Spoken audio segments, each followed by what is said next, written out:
The streaming community is at the worst state it's been in since it first started rising in popularity, and the reason is not as obvious as you think it is. And then my observations. We're starting to go down this trend where people will do literally anything just for a view. And that's a problem. In this video, we're gonna look at a few familiar faces, which are familiar faces that I keep saying this, but I really hate these two. I really hate these two. I'm gonna be real. I keep saying this, but I really don't like them two. I don't mind him. I wouldn't say I used to watch him. I've seen a few clips and all that back in the day. I don't know who this is. I personally feel are ruining the IRL streaming genre. Thus, let me introduce you Ice to Poseidon Neon. been doing it for a long time though.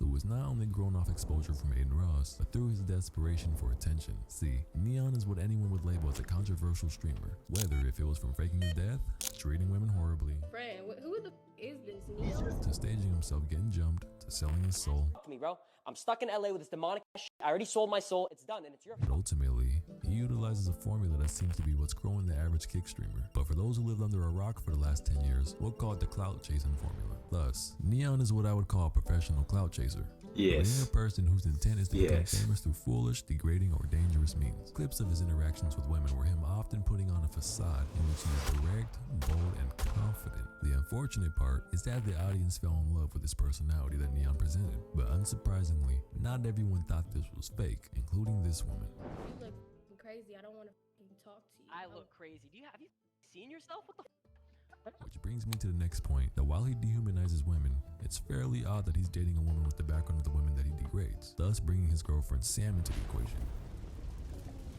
Can't stand neither one of them. Oh my Whether it's the god. drama of her sleeping with other men, or her getting upset with how Neon acts, it's a publicly toxic relationship that fits his image he's created for himself perfectly, contributing to yet another trend that I first took notice from Danny Duncan, that carefree mentality that you're starting to see your favorite YouTubers have. But this isn't always the case. I took some time to also analyze other creators like Kai Cenat, who's one of the better carefree content creators. His carefreeness normally comes with his energetic personality, but that also doesn't come with pissing others off or dehumanizing other people. That's the carefree mentality that I'm talking about. And a lot of people have trouble adopting that personality, such as people like Johnny Simone. Who the hell is Johnny Simone? Oh, see, I don't even know who bro is. I done seen him, but I don't have a clue who he is. I'm real. Who luckily What had he all do? of his antics Oh, shut the down in Japan. oh, But that's before we get him. into that, I want to say as a member of the black community that we don't accept them anymore. And tell you what, we'll pass them off to the white community. I ain't gonna lie. He must have been doing some wild shit for him to say, bro, we don't even accept him no more. Boy, what he done did? Waiting for. This boy did. Remove this from our community immediately. Johnny Somali is another creator built off the mix between the prank niche and the clout chasing niche. Yeah, he mainly is known to terrorize the public in Japan. And the difference between the US and Japan is that people in the US, they kind of just let things slide. Ain't he in jail? I think bro in jail. The most that people might do when interacting with a streamer is stream snipe them with swatting. And while it unfortunately ended bad a few times, the people overseas are ruthless. Out in Japan, they are a f around and find out community. Because you can see on multiple occasions that Japan's often avenging their own community that Johnny attacked. Johnny was known to be very racist and rude to Japanese people in their own country, often harassing them by bringing up Hiroshima and Nagasaki, or being sexist, and overall just being a menace. On the bright side, Japan did retaliate in a way bigger. But my question is, who watched him? Like, let's be real, bro. Like, I don't understand who watched these people. Who watches them and be like, oh yeah, but it's some good content right there. How can you watch people like this? Like, I don't understand it. What's well, I guess I know what's entertaining. You seeing people do something you can't do because you's a little hoe. Like, I don't understand. Like, this content ain't, it's not for me. I couldn't get the words out. I ain't even know what to say. It's just not for me. I don't understand it. Bigger than just stream sniping. Eventually, people will start confronting him, of course, but they'd start calling the police. And if you heard anything about the Japanese police department and legal system, you would know that criminals are often convicted just about 100% of the time, leading to his eventful and inevitable arrest. Now I know I'm not tripping, but why do American creators always go to these other countries and do a bunch of dumb shit? I mean, Nelk, Logan Paul, and Ice Poseidon. Oh yeah, he went to jail. No, he paid a fine, I think. Something like that. He paid a fine. Who's on a bit different of a level compared to the other creators. I wouldn't say he personally technically terrorized the community, but rather he's just a bit too carefree. Paul started off playing RuneScape and even managed to garner a decent community off his gameplay, but it wasn't until he turned to IRL streaming in which he really started growing. And at first, his IRL streams were pretty good, but he had a long history of getting banned. On the brighter side, his first couple bans were for more carefree things like revealing a phone number on stream. But speaking on what set Paul apart from the rest were two things. One, it was how open he was with his audience, being so comfortable to the point where he felt he had immunity against the community that he built, leading to the clash with his community, where the community that he built would often try to do their absolute worst, trying to get him kicked out of restaurants and other things. For example, there was one time where they posed as Ice Poseidon over a phone call, called the local police, and made a bomb threat right before he got on the plane, thus leading to him being swatted. And swatting happens. I'm about to say that happened a lot to him. I remember this. That happens a lot to Ice Poseidon. Everything happened a lot to Ice Poseidon. He get banned a lot. He get swatted a lot. Like he can't even have food. Go to a restaurant on stream because they call them police for sure. It's a bunch of doxing happened a lot. It's a bunch of stuff that happened a lot with Ice Poseidon. I'm gonna be real. But this wasn't the first time that he got swatted. However, him getting swatted on stream eventually led to his permanent ban, which the ban Sounds like it's a little bit harsh, but if you think about it, swatting can often cause the public to panic. I mean, they might really think that he has a bomb. Same with police presence, especially the FBI. But the second point is actually his community. his personal community is one of the most toxic communities of viewers that I've ever seen, and every single one of them often share a single brain cell between each other using racial or sexual slurs. They've even gained the name the Purple Army, but ultimately, Ice Poseidon played on this toxic culture and made his live streams more a game for his viewers, basically seeing who can disturb a stream the fastest, which might help you realize that Ice Poseidon low-key allowed this behavior. That's how he made a few who came up from his stream. It's a bunch of people.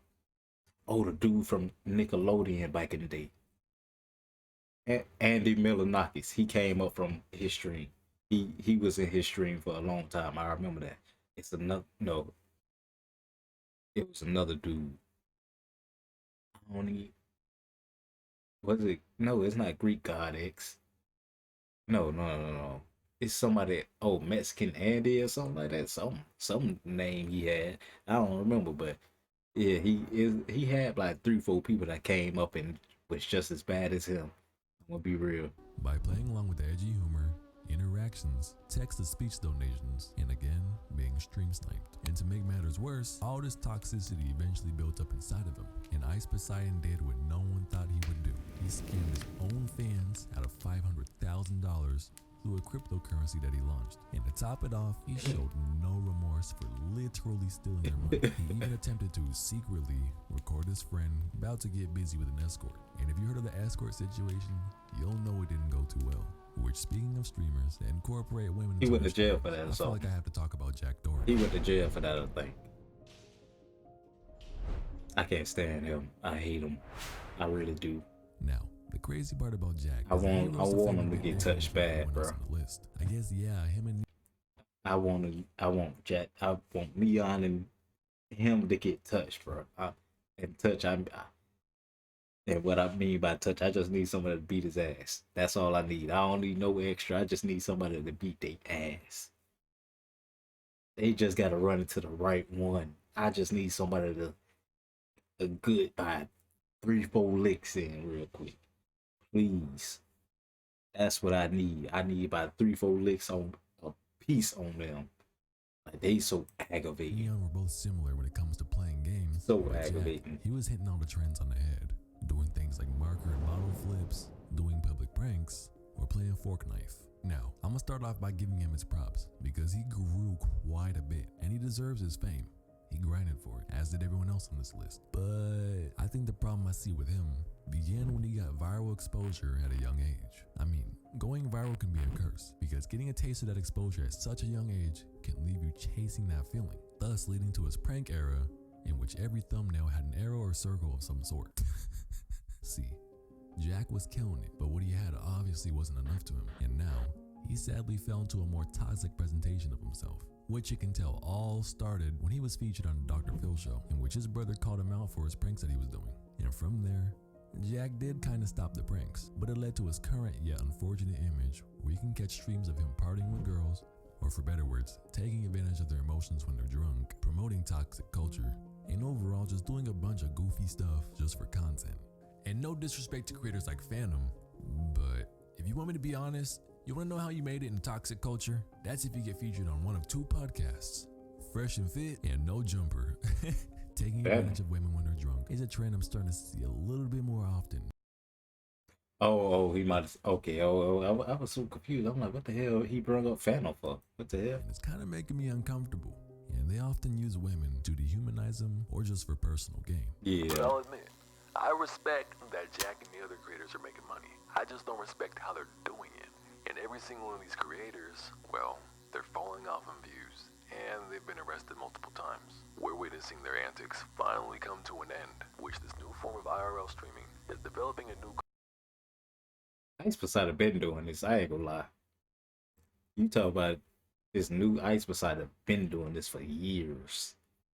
For years, this been going on for Ice Poseidon. These new ones just catching riding off his wave, but Ice Poseidon, he been doing this for years by himself. Type culture shit. across content that honestly is a bit unsettling, and the distance that people are willing to go in order to get attention and a view is a bit too much in my personal opinion. Yeah, maybe I'm just too old to consume this type of content. Maybe I'm a boomer, but again, I personally just can't respect that. And at the end of the day, you're simply just a puppet to your audience, willing to get that next bit of content through any means necessary. Kind of like these I prank can channels. understand it. Watch this video to see exactly how prank channels are in the same situation. Yeah, okay. The goal 100,000.